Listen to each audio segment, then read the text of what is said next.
नमस्कार दोस्तों, स्वागत है आपका आज के मुख्य समाचारों की वीडियो में। जी हां दोस्तों, यहां पर आपको देखने को मिलेगी सुबह से लेकर शाम तक की सारी के सारी बड़ी खबरें, मुख्य समाचार, ब्रेकिंग न्यूज अपडेट के रूप में। तो दोस्तों आपसे रिक्वेस्ट है इस वीडियो को ज़्यादा से ज़्यादा लाइक और शेयर करें। तो दोस्तों जान लेते हैं आज की पहली बड़ी खबर। दिल्ली में अब मिलेंगे सस्ते किराए के घर। डीडीए ने रेंटल हाउसिंग स्कीम को मास्टर प्लान में किया शामिल। जी हां दोस्तों, दूसरे राज्यों और शहरों से आने वाले प्रवासी मजदूरों और गरीब वर्ग को अब दिल्ली में घर के लिए नहीं भटकना होगा। दिल्ली विकास प्राधिकरण ने अफोर्डेबल रेंटल हाउसिंग कॉम्प्लेक्स को दिल्ली मास्टर प्लान 2021 में शामिल करने को मंजूरी दे दी है। दिल्ली के एलजी अनिल बैजल की अगुवाई में हुई दिल्ली विकास प्राधिकरण की मीटिंग में यह फैसला लिया गया है। डीडीए की ओर से जारी बयान के मुताबिक शहरी प्रवासियों और शहरी गरीबों के लिए टिकाऊ और किफायती किराए के आवास बनाने के लिए प्राधिकरण ने affordable rental housing complex scheme को दिल्ली मास्टर प्लान 2021 में शामिल करने के लिए अंतिम मंजूरी दी है। मंजूर किए गए नियमों के मुताबिक एक हाउसिंग कॉम्प्लेक्स में सिंगल बेडरूम या डबल बेडरूम का मिश्रण होगा और सभी सामान्य सुविधाओं के साथ 4 से 6 बिस्तरों का एक डॉर्मेट्री होगा। इसके बाद दोस्तों जान लेते हैं अगली खबर। जनसंख्या नीति पर बिहार में बवाल। बीजेपी एमएलए ने नीतीश को घेरा। कांग्रेस बोली एनडीए में सब ठीक नहीं। जी हां दोस्तों, जनसंख्या नियंत्रण के मुद्दे को लेकर देश भर में बवाल मचा हुआ है। बिहार में भी इसको लेकर जबरदस्त हंगामा हो रहा है। बिहार में बीजेपी विधायक संजीव चौरसिया ने सीएम नीतीश कुमार को ही घेर लिया, तो वहीं कांग्रेस का कहना है कि एनडीए में नीतीश कुमार के मॉडल का विरोध हो रहा है। कांग्रेस ने यह भी कहा है कि जिस तरह एनडीए में गतिरोध सामने आ रहा है, उससे लग रहा है कि यह सरकार शायद ही 5 साल का कार्यकाल पूरा कर पाए। आपको बता दें दोस्तों, पटना के दीघा से विधायक संजीव चौरसिया ने कहा कि जिस तरह से यूपी सरकार ने जनसंख्या नियंत्रण के लिए कानून बनाने की पहल की है वो स्वागत योग्य है और बाकी राज्यों को भी इस तरह की नियमावली का पालन करने की जरूरत है। संजीव चौरसिया ने नीतीश कुमार के दावों को गलत बताते हुए कहा है कि शिक्षा और जागरूकता तो पहले से ही हो रही है, लेकिन उसका कुछ परिणाम निकल नहीं पा रहा है। जब लोगों पर बंदिश लगेगी तो उसका लाभ मिलेगा और जनसंख्या पर नियंत्रण लगेगा। इसके बाद दोस्तों रुक करते हैं अगली खबर का। कांग्रेस में शामिल हो सकते हैं चुनावी रणनीतिकार प्रशांत किशोर। पार्टी में बड़ी सर्जरी की तैयारी। जी हां दोस्तों, लगातार हार का सामना कर रही कांग्रेस में बड़े बदलाव हो सकते हैं। इसी क्रम में सबसे बड़ी खबर यह है कि चुनावी रणनीतिकार प्रशांत किशोर कांग्रेस में शामिल हो सकते हैं। मंगलवार को ही चुनावी रणनीतिकार प्रशांत किशोर ने दिल्ली में कांग्रेस नेता सोनिया गांधी, राहुल गांधी और प्रियंका गांधी से मुलाकात की थी। आपको बता दें दोस्तों, प्रशांत किशोर की गांधी परिवार से मुलाकात के साथ ही कयास लगाए जा रहे हैं कि प्रशांत किशोर 2024 में होने वाले लोकसभा चुनाव के लिए बड़ी योजना तैयार कर रहे हैं। प्रशांत किशोर के साथ इन नेताओं की बैठक दिल्ली में कांग्रेस सांसद के आवास पर हुई, जहां मीटिंग में शामिल होने के लिए राहुल गांधी और प्रियंका गांधी पहुंचे थे। वहीं कांग्रेस की अंतरिम अध्यक्ष सोनिया गांधी वर्चुअल बैठक में शामिल हुई। इसके बाद दोस्तों जान लेते हैं अगली खबर। भारत को पीछे छोड़ एशिया में कोरोना का नया गढ़ बन रहा है इंडोनेशिया। जी हां दोस्तों, भारत में पहली बार मिले कोरोना वायरस के डेल्टा वेरिएंट ने अब इंडोनेशिया में तबाही मचा रखी है। भारत को पीछे छोड़ते हुए इंडोनेशिया एशिया में कोरोना का नया गढ़ बन गया है। इंडोनेशिया में लगातार 2 दिनों से कोरोना वायरस संक्रमण के आंकड़े 40,000 के पार हो रहे हैं। अधिकारियों ने चेतावनी दी है कि डेल्टा वेरिएंट अब जावा की घनी आबादी से निकलकर अन्य इलाकों में बहुत तेजी से फैल रहा है। जापानी अखबार निक्केई एशिया के मुताबिक इंडोनेशिया में मंगलवार को कोरोना वायरस के 47,899 नए मामले सामने आए हैं। इंडोनेशिया के स्वास्थ्य मंत्री बुंदू सादिकीन ने कहा है कि देश भर में अभी भी कई अस्पतालों में बेड खाली है, लेकिन डेल्टा वेरिएंट के प्रकोप की वजह से कई प्रांतों में कोरोना संक्रमण के मामले बहुत बढ़ गए हैं। आपको बता दें दोस्तों, इंडोनेशिया में कोरोना महामारी के बीच इन दिनों ऑक्सीजन की भारी कमी हो गई है। भारत की तरह ही इंडोनेशिया में भी ऑक्सीजन के लिए लंबी लंबी लाइनें लग रही है। हालात इतने खराब हैं कि ऑक्सीजन की आस में लोगों की घरों पर ही मौत हो रही है। इसके बाद दोस्तों जान लेते हैं अगली खबर। हरियाणा में देश का पहला अनाज एटीएम लगा। पायलट प्रोजेक्ट के तौर पर शुरुआत। जी हां दोस्तों, देश का पहला ग्रेन एटीएम गुरुग्राम में पायलट प्रोजेक्ट के रूप में शुरू किया गया है। यह मशीन एक बार में 5 से 7 मिनट के भीतर 70 किलो तक अनाज निकाल सकती है। हरियाणा के उप मुख्यमंत्री दुष्यंत चौटाला ने कहा है कि अब उपभोक्ताओं को खाद्यान्न लेने के लिए सरकारी राशन डिपो के सामने कतार में नहीं लगना पड़ेगा, क्योंकि हरियाणा सरकार उपभोक्ताओं को अनाज एटीएम उपलब्ध कराएगी। दुष्यंत चौटाला ने कहा कि हरियाणा के गुरुग्राम जिले में पायलट प्रोजेक्ट के तौर पर देश का पहला ग्रेन एटीएम स्थापित किया गया है। चौटाला के पास खाद्य और नागरिक आपूर्ति विभाग की जिम्मेदारी भी है। उन्होंने कहा है कि अनाज एटीएम की स्थापना से राशन की मात्रा के समय और सही माप से संबंधित सभी शिकायतों का निवारण किया जाएगा। चौटाला ने यहां एक आधिकारिक बयान में कहा कि इस मशीन को स्थापित करने का उद्देश्य यह सुनिश्चित करना है कि सही मात्रा कम से कम परेशानियों के साथ सही लाभार्थी तक पहुंचे। इसके बाद दोस्तों जान लेते हैं अगली खबर। रिजर्व बैंक ने मास्टर कार्ड पर लगाया बैन, 22 जुलाई से नई कार्ड जारी करने पर लगाई रोक। जी हां दोस्तों, भारतीय रिजर्व बैंक यानी आरबीआई ने बैंकों की ओर नए डेबिट कार्ड, क्रेडिट कार्ड और प्रीपेड कार्ड जारी करने को लेकर बुधवार को बड़ा फैसला लिया है। दरअसल आरबीआई ने बुधवार को master card Asia Pacific PTI limited के खिलाफ कार्यवाही करते हुए कड़े कदम उठाए हैं। केंद्रीय बैंक ने मास्टर कार्ड को 22 जुलाई 2021 से अपने कार्ड नेटवर्क में नए घरेलू ग्राहकों को शामिल करने पर बैन लगा दिया है। आरबीआई ने यह कार्यवाही पेमेंट सिस्टम डाटा के स्थानीय स्टोरेज के नियमों का पालन न करने पर की है। बैंक ने कहा है कि अत्यधिक समय और पर्याप्त अवसर देने के बावजूद मास्टर कार्ड ने पेमेंट सिस्टम डाटा के स्थानीय स्टोरेज को लेकर जारी गाइडलाइंस का पूरी तरह से पालन नहीं किया है। इसके बाद दोस्तों जान लेते हैं अगली बड़ी खबर। मनरेगा में काम की जरूरत, 100 दिन पूरा करने वाले 2 लाख से अधिक गांव पहुंचे मजदूरों को चाहिए काम। जी हां दोस्तों, गांव में रोजगार की गारंटी देने वाली मनरेगा का महत्व अब और बढ़ गया है।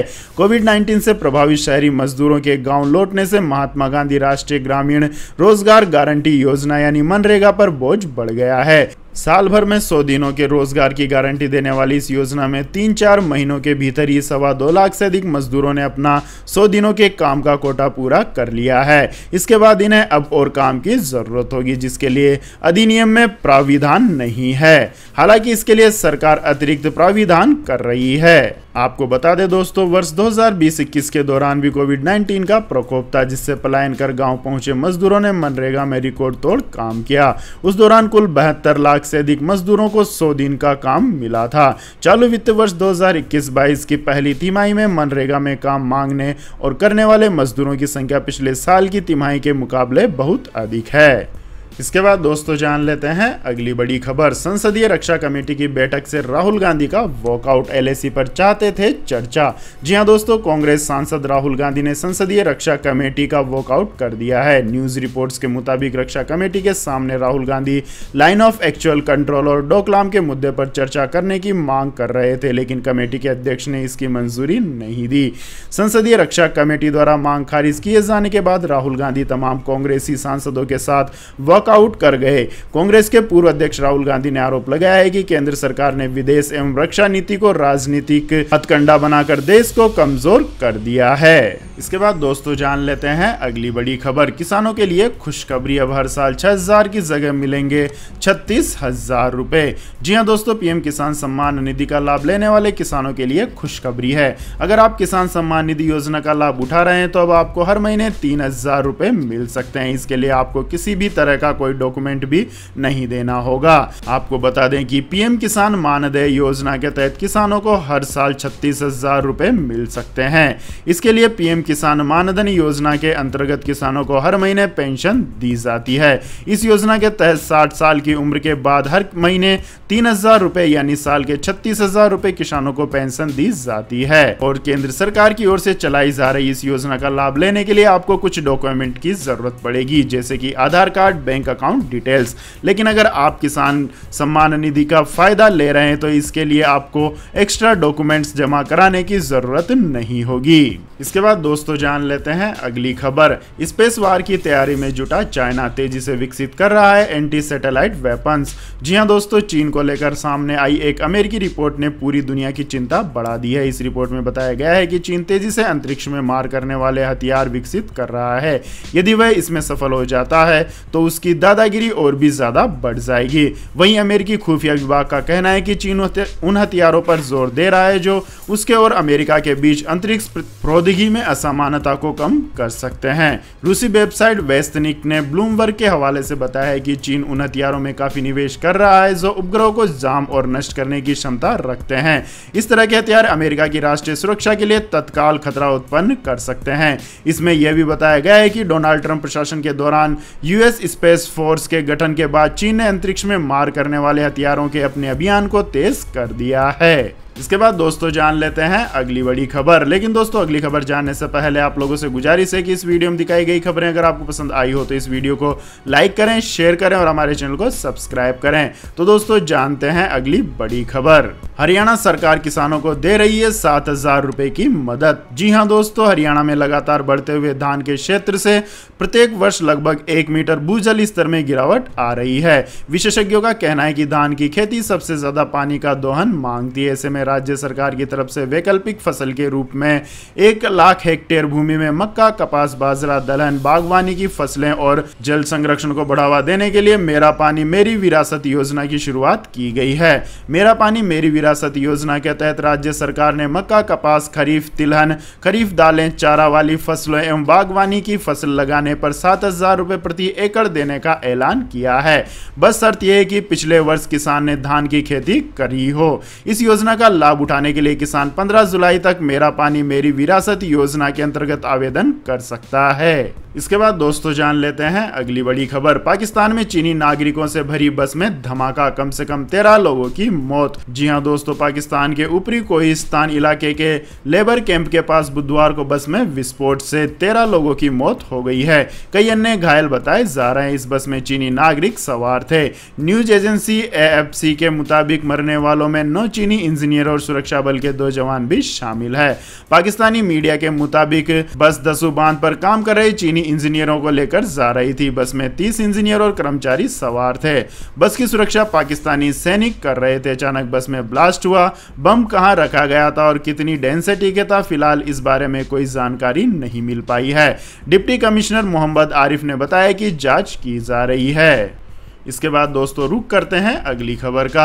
आम आदमी पर पड़ेगी महंगाई की एक और मार। ट्रांसपोर्टर्स बढ़ाएंगे 20% भाड़ा, महंगी होगी सब्जियां और फल। जी हां दोस्तों, बढ़ती हुई महंगाई अभी आम आदमी की और कमर तोड़ेगी। पेट्रोल, डीजल, LPG के रेट आसमान पर पहुंच चुके हैं। CNG और PNG की कीमतें भी बढ़ गई हैं। खाने के तेल, खाद्य पदार्थों के रेट भी आम आदमी की पहुंच से बाहर हो रहे हैं। अगर आपको लगता है कि परेशानियां यहीं आकर खत्म हो रही है तो जरा ठहरिए, आपको पिक्चर अभी बाकी है, क्योंकि महंगाई का झटका देने की बारी अब ट्रांसपोर्टर्स की है। आने वाले दिनों में ट्रांसपोर्टर्स भी माल भाड़े में बढ़ोतरी करने की योजना बना रहे हैं। महंगे डीजल की मार ट्रांसपोर्टर्स पर भी भारी पड़ रही है, इसलिए अब वो भी माल भाड़े में 20% तक की बढ़ोतरी करने वाले हैं। पिछले 2 महीनों से जरूरी सामानों की कीमतों में बढ़ोतरी हुई है और ट्रांसपोर्टर्स भाड़ा बढ़ाते हैं तो चारों तरफ महंगाई में और ज्यादा बढ़ोतरी होगी और आम आदमी का दर्द और बढ़ेगा। इसके बाद दोस्तों जान लेते हैं आज के मौसम अपडेट्स। तो मौसम विभाग ने जारी की भारी बारिश की चेतावनी। जी हां दोस्तों, देश के अधिकांश हिस्सों में सक्रिय मानसून की स्थिति के साथ इस सप्ताह उत्तर और उत्तर पश्चिम भारत में बारिश का दौर जारी रहेगा। 3 सप्ताह से अधिक के विराम के बाद दक्षिण पश्चिमी मानसून मंगलवार यानी कि 13 जुलाई को दिल्ली और उत्तर प्रदेश, पंजाब, हरियाणा और राजस्थान सहित उत्तर पश्चिम के शेष हिस्सों में आगे बढ़ा है। मंगलवार को हरियाणा, चंडीगढ़ और दिल्ली के अधिकांश स्थानों पर लगातार दूसरे दिन बारिश दर्ज की गई। वही हरियाणा, हिमाचल प्रदेश और उत्तराखंड में छिटपुट स्थानों पर भारी से बहुत भारी बारिश भी दर्ज हुई है। बंगाल की खाड़ी से पूर्वी हवाएं जो पिछले सप्ताह के अंत में इस क्षेत्र में प्रवेश कर चुकी हैं, वे अगले 2 से 3 दिनों के दौरान उत्तर पश्चिम भारत के कुछ हिस्सों में छिटपुट वर्षा जारी रखेगी। भारतीय मौसम विज्ञान विभाग के अनुसार अगले 5 दिनों के दौरान उत्तराखंड और पश्चिमी उत्तर प्रदेश में भारी से बहुत भारी बारिश होने की संभावना है।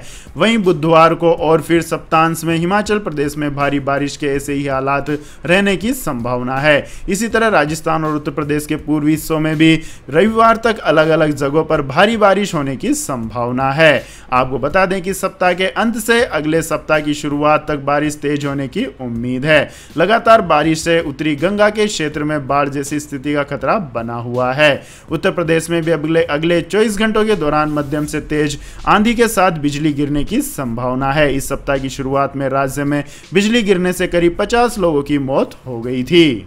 इसके बाद दोस्तों जान लेते हैं आज के सोने और चांदी के भाव। तो दोस्तों अंतर्राष्ट्रीय बाजार में मजबूती के चलते आज दिल्ली सराफा बाजार में सोने के भाव में मामूली उछाल दर्ज किया गया, वहीं चांदी की कीमत में गिरावट दर्ज की गई। पिछले कारोबारी सत्र के दौरान दिल्ली सराफा बाजार में सोना 47,001 रुपये प्रति 10 ग्राम पर बंद हुआ, तो वहीं चांदी 68,062 रुपये प्रति किलोग्राम पर बंद हुई थी। दोस्तों बात करें आज के सोने और चांदी के दामों की, तो दोस्तों आज सोना 23 रुपये प्रति 10 ग्राम की बढ़ोतरी के साथ आगे रहा और 47,024 रुपये प्रति 10 ग्राम पर बंद हुआ।